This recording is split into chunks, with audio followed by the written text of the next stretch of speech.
انا عارف شنو خاصني ندير باش نحقق الهدف ديالي، ولكن كنعيا ما نفكر. والاخر كنلقى راسي ما درت والو.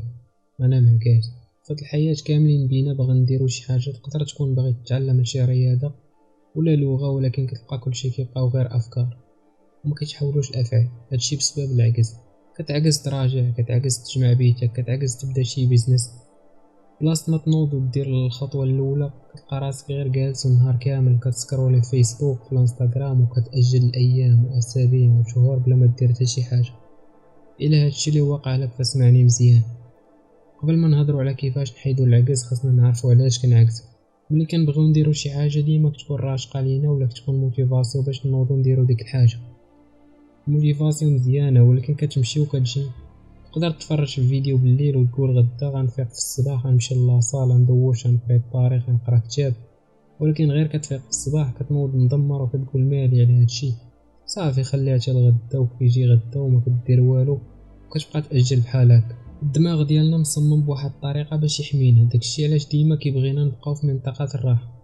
الوقيته اللي كتبغي تنوض دير فيها شي حاجة بحال تنوض بريباري ولا دير شي حاجة جديدة ولا تمشي لاصال، دماغك كيعرفك باغي دير مجهود وغادي يبدا يطلع لك كاع دوك البلانات اللي نتا كترتاح فيه وكيعجبك الحال فاش كديرهم، حيت كيبغي يخليك في منطقة الراحة. مثلا ملي كتبغي تريني دماغك كيبدا لك وصافي هانيه ما ترينيش اليوم حتى الغدا وتريني، راه مازال الحال. دابا البلان الخطير انك الا تحديتيه ونضتي باش دير ديك الحاجه اللي ما باغاكش ديرها في الاول، كيزيد معاك مستوى التحدي وكيبدا يخلق لك اعذار. بحال مثلا بغيتي تريني كيبدا يقول لك راه لا بغيتي تريني راه خاصك بروغرام والوقت والفلوس، وكيبقى يخلق لك هادشي كامل باش يرجعك لمنطقه الراحه. والخيبه هي الا عجزتي على شي حاجه وما درتيهاش كيبقى فيك الحال، بمعنى انك الا بديتي شي حاجه وما كملتيهاش كتحس بواحد عدم الراحه وما كتحملش راسك، وبشويه بشويه ما كتبقاش تثق في راسك. هذه من ناحيه، ومن ناحيه اخرى دماغنا كيبغي المكافاه اللحظيه. انا نشرح لك بحالاش. دابا الا قلت لك غتاخذ 100 درهم دابا اولا 200 درهم من دابا لعام، حتى واحد فينا ما غيعطل لك 100 درهم ديال دابا. اما الا قلت لك 100 درهم دابا اولا 200 درهم بعد غدا، اغلبيه غيقول نصبروا حتى بعد غدا وناخذوها ماشي مشكل، حيت دماغنا عارف بلي غناخذوها في واحد المده اللي قريبه وغادي يعجبنا الحال. المشكل هي ملي كتكون حياتنا هي ديك 200 درهم، حيت ديما كنأجلو نعيشو كيما بغينا وديما كنتخيلو راه من هنا لقدام غنوصلو لكاع داكشي اللي كنحلمو به. بحال اللي كيبريباري الامتحانات وعارف راسو غيعجبو الحال ملي ينجح، ولكن باش يدير واحد المجهود كيبقى يأجل حتى الدقيقة 90 عاد كيبقى يتضارب باش يجيب التعادل. البلان ديال القراية اللي شوية كيعاون انه كاين الموعد النهائي، كتكون عارف عندك واحد الوقيته بزز منك كتنوض دير داكشي اللي خاصو يدار.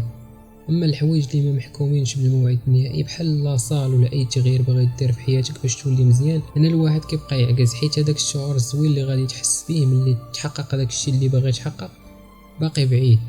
مثلا غادي تدخل لاصال عارف غيعجبك الحال ملي تولي عندك فورمه زوينه وصحتك مزيانه، ولكن باقي بعيد هذا البلان. اذا شنو كيبقى يدير لك دماغك؟ كيبقى يعكسك. دابا ملي دوينا على الاسباب اللي كيخليونا نعكزو ونأجلو، شنو نقدروا نديرو باش نحيدو هذا العكس؟ غندويو على 4 ديال الطرق. الطريقه الاولى، خدموا بالتودو ليست. حيت اخيب حاجه هي تنوض في الصباح وما عرفش اليوم شنو خاصك دير. وباش ما تعكزوش ديما في الليل خذوا ورقه وكتبوا داكشي اللي غديروا لغد ليه. وديما بداو بالاهداف الصغيره، مثلا ملي نفيق غادي نشرب الماء حيت كنساه، غادي ندير 10 ديال الطراكسي وغادي نجمع بلاصتي. الحوايج اللي ساهله ومع الوقت غتولي شويه بشويه قادر دير اكثر. والتودو ليست كتبوها في ورقه ولا نوت بوك صغيره ديما تكون معاكم، وفين ما دير شي حاجه سير للتودو ليست وضرب عليها. بحال هكا غادي تحس براسك قادر تنظم وقتك وغادي تزادك الثقه في راسك. الطريقه الثانيه هي اللي دوات عليها ميل روبنز في الكتاب ديالها قاعده الخمس ثواني. البلان ديالو هو اننا ملي كنبغيو نديرو شي حاجه الدماغ ديالنا كيبدا يخلق لينا في الاعذار والاسباب اللي دوينا عليها في الاول. اذا ملي تبغي دير شي حاجه وكتحس بالعجز غادي تحسب 5 4 3 2 1 ونوض دير ديك الحاجه. مثلا الصباح الا بغيتي تنوض وما قادش، حسب 5 4 3 2 1 وغتنوض. باغي تنوض دير الطراكسي وغتقول 5 4 3 2 1 وغتنوض. حيت فاش كنبغيو نبداو نعكزو الدماغ كيمشي لواحد البلاصه اللي هي مسؤوله على العادات. بلا ما ندخلو في التفاصيل حيت ملي غيسالي الفيديو غتكون نسيتيهم. المهم ملي كنبداو نحسبو بالمقلوب الدماغ ديالنا كيدير ريلود وكيرجع للقشره الجبهيه، وهي البلاصه اللي مسؤوله على اتخاذ القرارات. هي اللي كتخليك ما تعجزش وتنوض دير داكشي اللي خاصك دير. الطريقه الثالثه، ملي تحس براسك عجزتي على شي حاجه قول وصافي عجزت واجي نخدم غير واحد 5 دقائق حتى من بعد ونكمل. وغير كتخدم ديك 5 دقائق اللي غادي تجيك ساهله، غادي تلقى راسك وسط الخدمه وما غاديش تحس بالوقت. تقدر تجيك الطريقه ساهله ولكن راه فعاله. فاش كدير 20% من الخدمه ديالك اوتوماتيكمون كتجيك ساهله تكمل ديك 80% اللي بقات. الطريقه الرابعه، قسم الخدمه ديالك. غادي نقسموا اي خدمه كبيره لاجزاء صغار.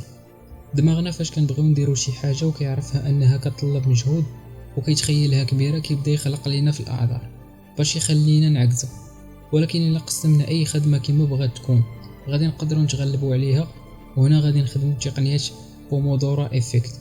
هاد التقنيه البرانسيب ديالها هو كتخدم 25 دقيقه خدمه ديال الصح، 25 دقيقه ديال التركيز التام، و5 دقائق راحه. مثلا عندي خدمه وعارف غتاخذ لي 4 ديال السوايع ولا اكثر. الا فكرت انني خاصني نخدم 4 ديال السوايع غادي نعقد راسي قبل ما نبدا.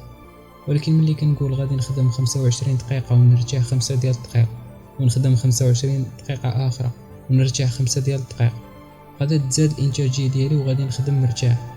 ومع الوقت تقدروا تزيدوا مده ديال الخدمه تقدر توصل حتى لساعه 15 دقيقه راحه.